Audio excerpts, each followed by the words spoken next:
Perto do fim da década de 1850, a igreja havia criado uma base editorial, financeira e organizacional para levar o evangelho a todo mundo. Mas os membros não estavam prontos para agir. O que estava acontecendo? Embora acreditassem que sua missão profética deveria ser a pregação do evangelho a toda tribo, língua e nação, eles estavam recuando ante o evangelismo mundial. Pelo menos por dois motivos. A quantidade de membros era pouca e os recursos eram limitados. Mas graças à direção de Deus e a homens valorosos, a igreja pôde avançar e alcançar o mundo inteiro. O tema que hoje nós iremos estudar, os missionários de nossa igreja.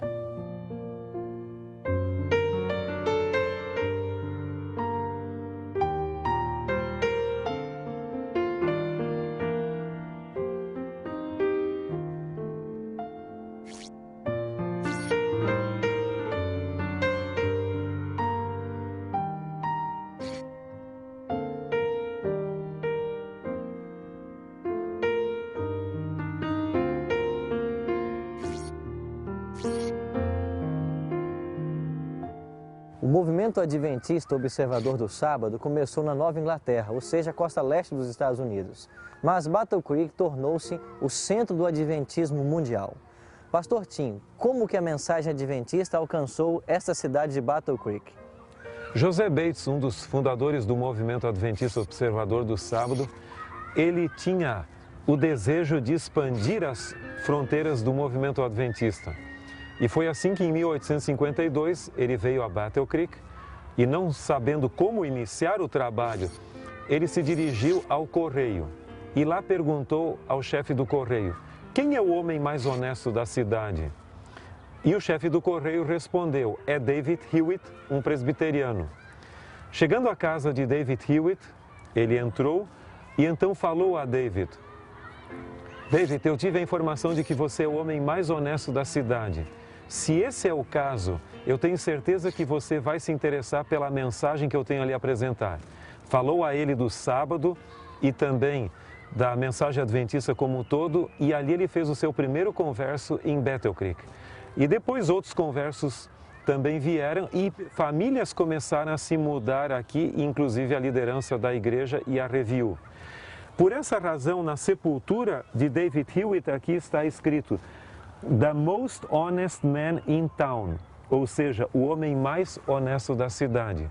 Foi David Hewitt que no dia 1º de outubro de 1860, na Assembleia dos Líderes da Igreja Adventista aqui nos Estados Unidos, propôs que nós nos chamássemos Adventistas do Sétimo Dia. E esse foi o nome adotado desde então por essa denominação. Assim, a obra da Igreja Adventista estava se expandindo e nós vamos conhecer um pouco mais dessa expansão mundial.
Até o início de 1868, não havia presença adventista no estado da Califórnia.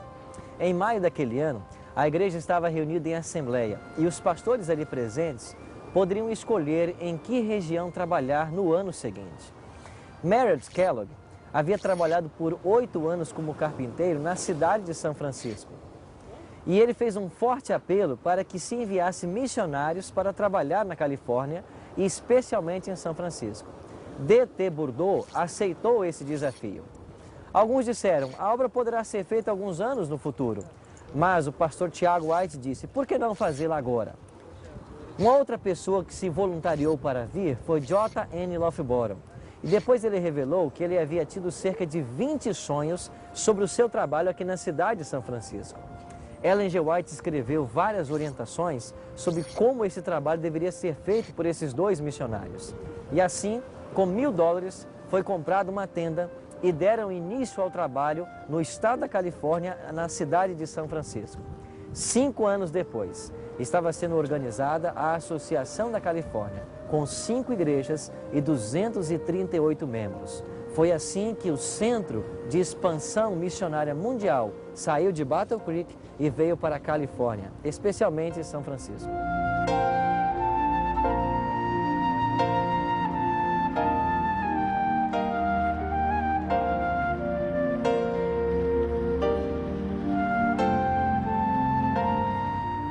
Foi aqui no antigo Porto de São Francisco, na Califórnia, que teve início, em 1890, um dos capítulos mais interessantes da nossa história missionária. Alguns dos nossos líderes haviam lido acerca de um naufrágio que havia ocorrido há muitos anos no sul do Pacífico, numa ilha de Pitcairn. E ali havia sido encontrada uma Bíblia lida pelos nativos, e essa Bíblia fez de alguns deles conversos ao cristianismo. E foi então que a liderança da Igreja Adventista decidiu usar a oferta da escola sabatina para a construção de uma escuna, ou seja, um navio a velas que transportaria missionários para o Pacífico Sul. Durante a década de 1890, cerca de 6 viagens foram feitas entre o Porto de São Francisco e as ilhas do sul do Pacífico. Muitos missionários foram levados para lá e alguns deles até perderam a vida em função de doenças tropicais e outros reveses que lá encontraram.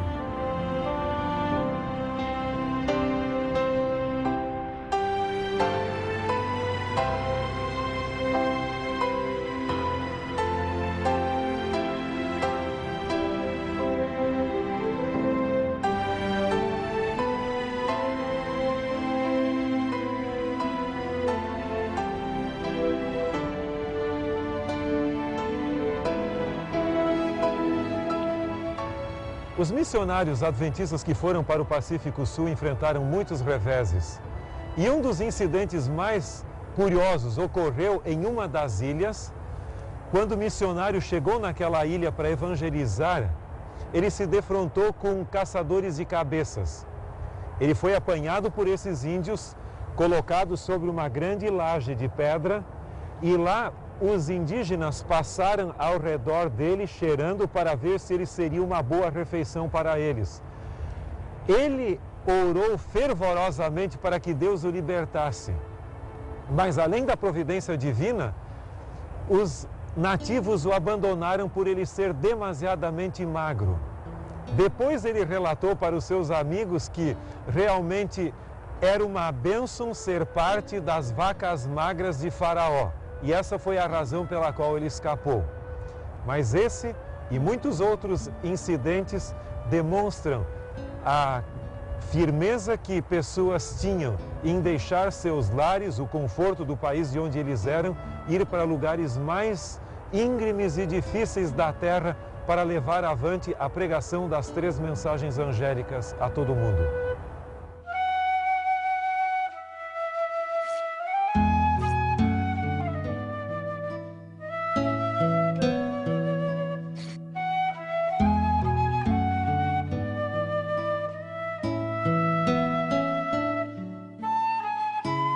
Ellen White havia insistido com a liderança da igreja de que deveriam começar um trabalho entre os negros americanos no sul dos Estados Unidos. Mas a liderança da igreja foi bastante relutante. Até que um dia o seu filho, Tiago Edson, decidiu convidar um amigo chamado Will Palmer para juntos começar um projeto evangelístico entre os negros do sul dos Estados Unidos. Foi então que a ideia começou a ser implementada de construir um barco missionário. E aqui nessa região do rio Kalamazoo foi construído um barco a vapor chamado Morning Star.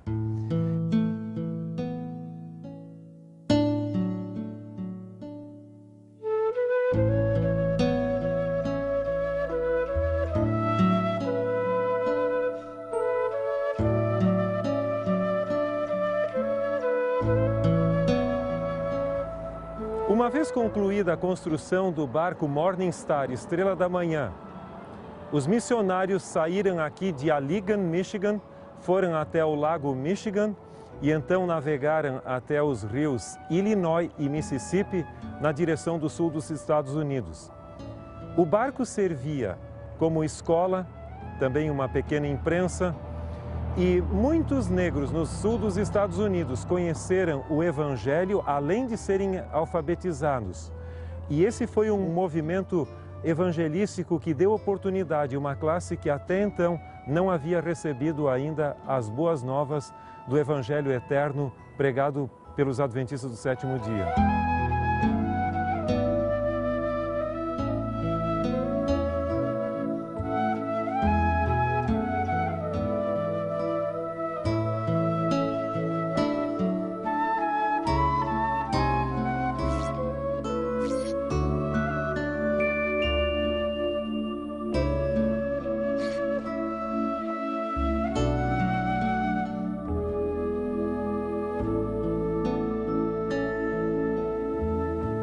O espírito dos nossos primeiros pioneiros é algo que muito nos impressiona. Em 1874, quando J.N. Andrews fez a sua viagem para a Europa, ele levou consigo esse baú com todos os seus pertences. Ele permanece aqui, nesse museu na Andrews, como um símbolo da dedicação desses homens e mulheres de Deus que deram tudo de si para levar avante a obra do Evangelho.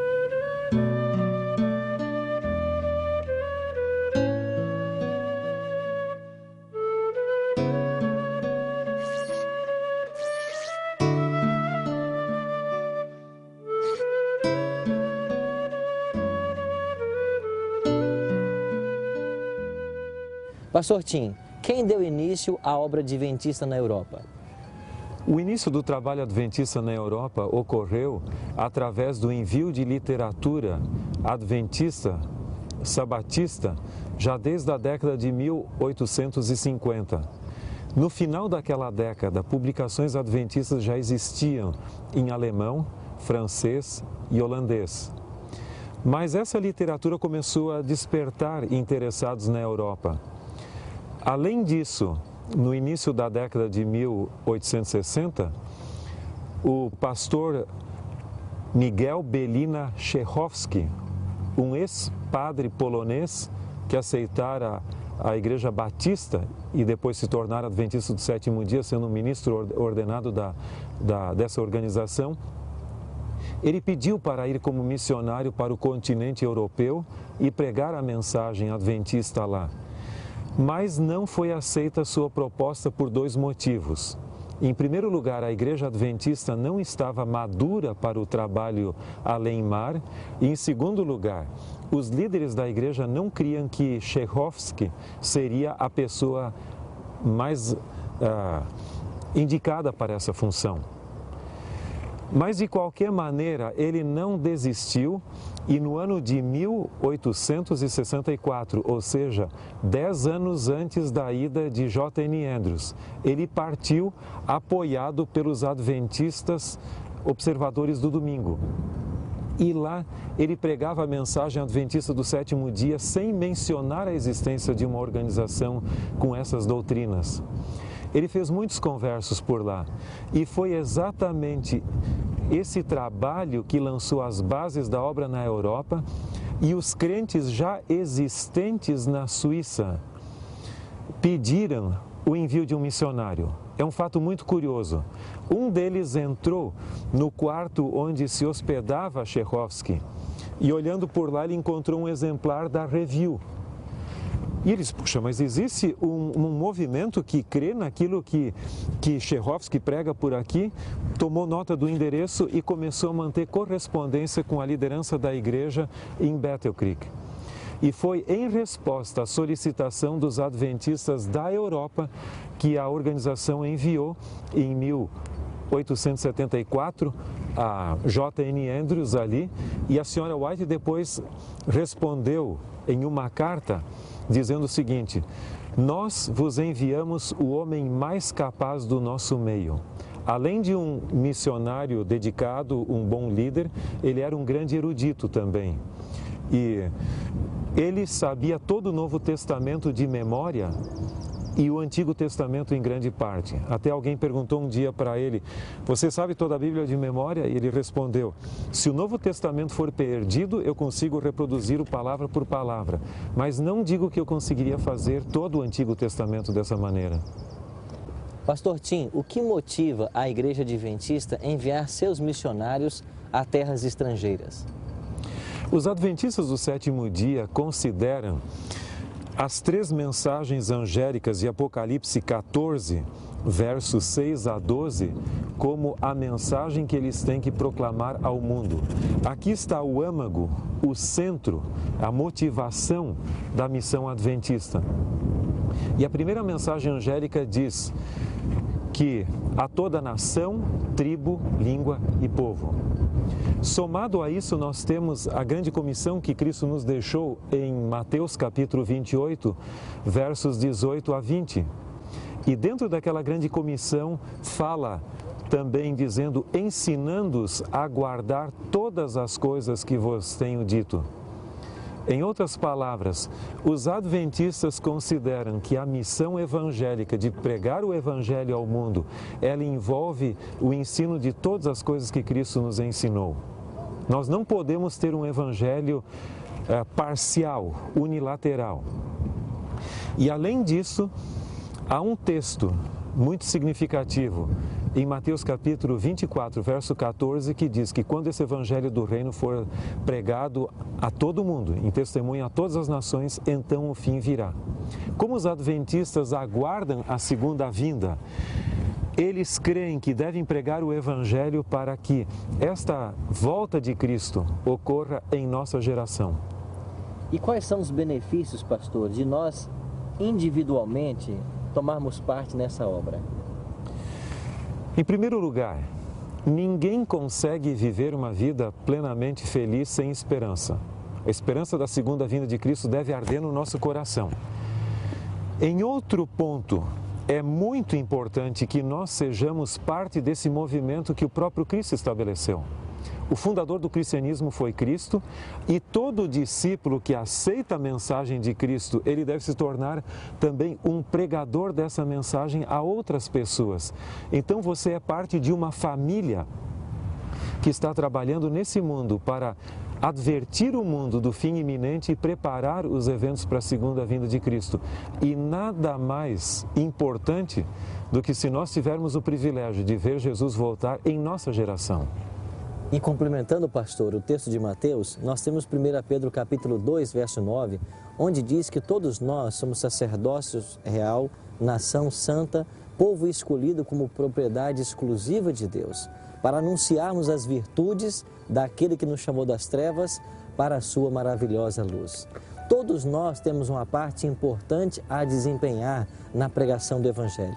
Talvez você não possa ir a continentes como foi J.N. Andrews, mas você pode ser um missionário na sua vizinhança, dentro de casa, na escola, no trabalho, aonde quer que você esteja. Você pode testemunhar do amor maravilhoso de Jesus Cristo.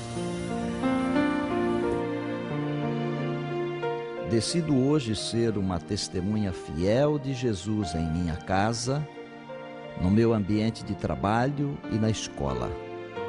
E falarei a todos do sacrifício do Senhor Jesus Cristo na cruz do Calvário, e que muito em breve Ele voltará e então nos levará para o lar celestial. Se esta é a sua decisão, ore comigo agora.